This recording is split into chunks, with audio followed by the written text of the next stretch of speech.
Salut les skivesses, salut les skivers, alors j'enchaîne les vidéos, j'en suis à ma 4e d'affilée, j'ai dit allez vas-y, c'est parti mon kiki.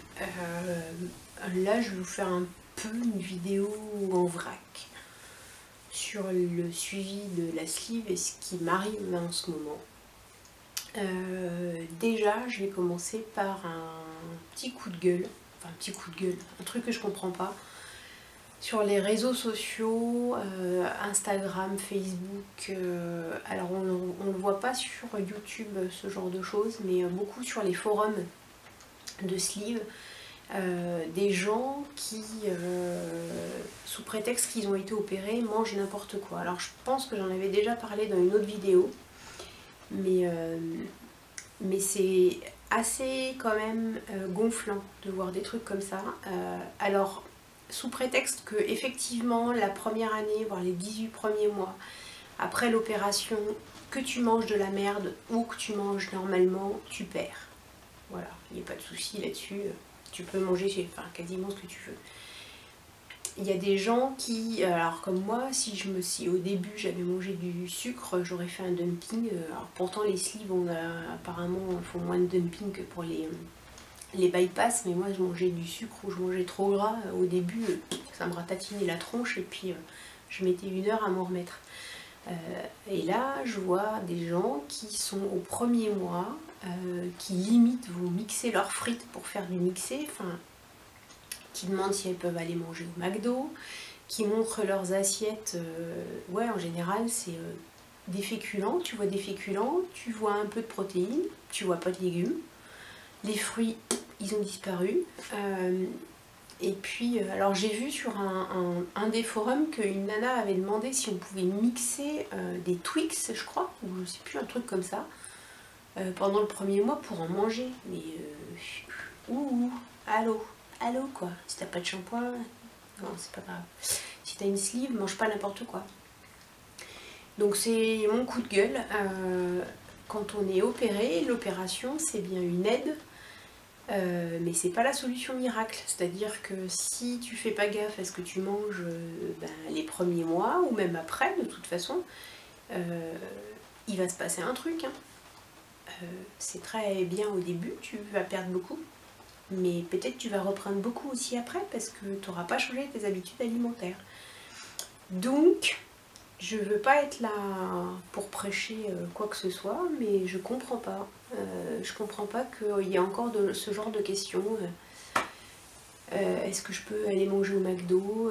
Est-ce que je peux manger des frites? Là, c'était carnaval, les beignets, il y en a qui se sont goinfrés de beignets. Les beignets, c'est plein d'huile. Je sais pas comment vous faites pour bouffer ça, mais bon, je comprends pas. Voilà, ça me dépasse. Et je comprends pas qu'il n'y ait pas un suivi, que les gens aient pas compris avant l'opération que l'opération c'est pas la solution miracle. Et normalement, les médecins, la diététicienne, l'endocrino, tout le monde dit bien, insiste sur le fait que derrière il faut faire gaffe. Alors est-ce qu'il y a des hôpitaux ou des cliniques qui en ont rien à foutre et qui vous opèrent et puis derrière qui vous lâchent dans la nature? Je trouve que c'est hyper dommage. Ça pour faire du fric, voilà, c'est complètement con parce que du coup vous vous êtes fait mutiler, vous repartez dans des dérives de merde et puis il arrivera ce qui arrivera. Voilà, je dis pas que je suis à l'abri qu'il ne m'arrive pas la même chose et que je reprenne du poids, mais au moins je sais que j'aurais fait attention. C'est tout. Première parenthèse fermée. Deuxième, comment j'appréhende là je suis à 14 mois.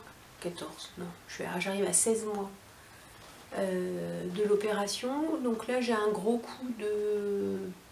Un gros coup de quoi? Un gros coup d'anxiété. Je n'arrive plus à aller travailler. Alors c'est certainement dû à ce qui se passe à mon travail. J'arrive plus à assumer la masse de travail que je peux avoir au bureau. J'ai l'impression que je fournis rien, que mon cerveau, la journée fonctionne pas, mais la nuit, j'arrête pas.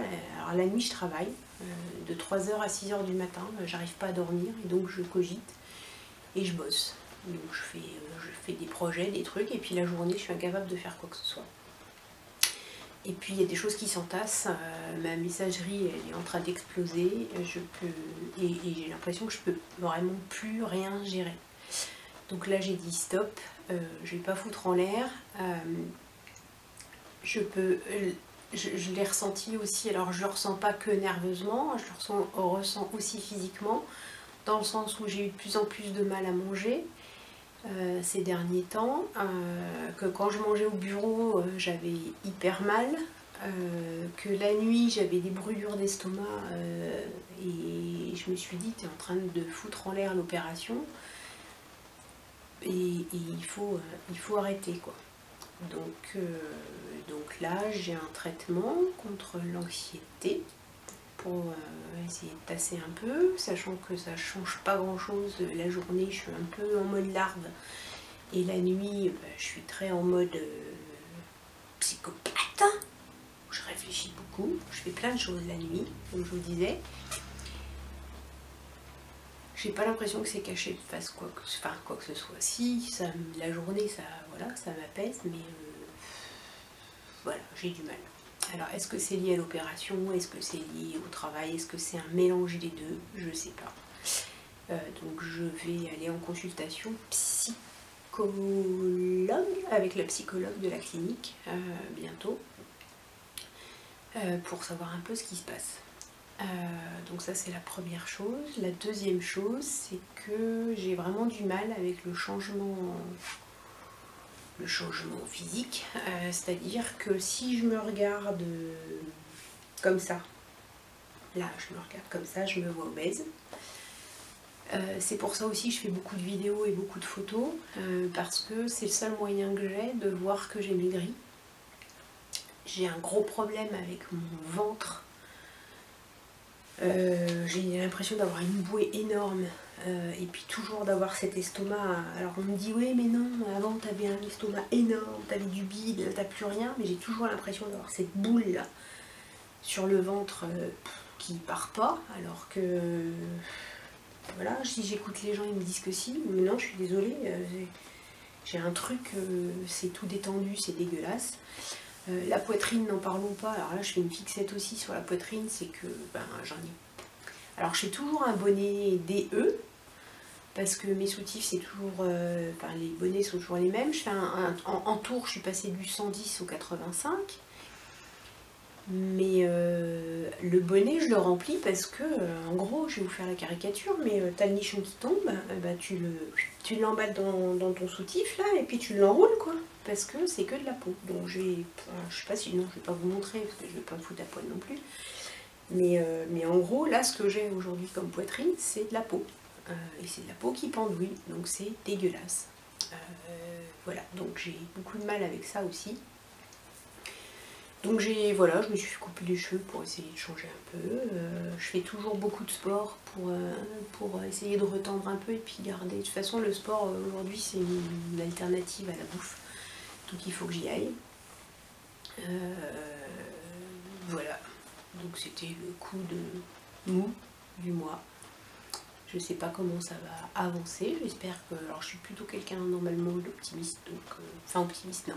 Je suis une grosse râleuse. Je critique tout le temps. Je critique tout le temps. Voilà. Mais là, je pense que j'ai le revers de la médaille. Le retour de bâton. Voilà. À force de critiquer tout le temps, et ben ça te retombe sur la gueule. Et il faut gérer. Voilà. Donc j'essaye de gérer. Et puis je vous tiendrai au courant. Allez, à plus dans le bus. Salut.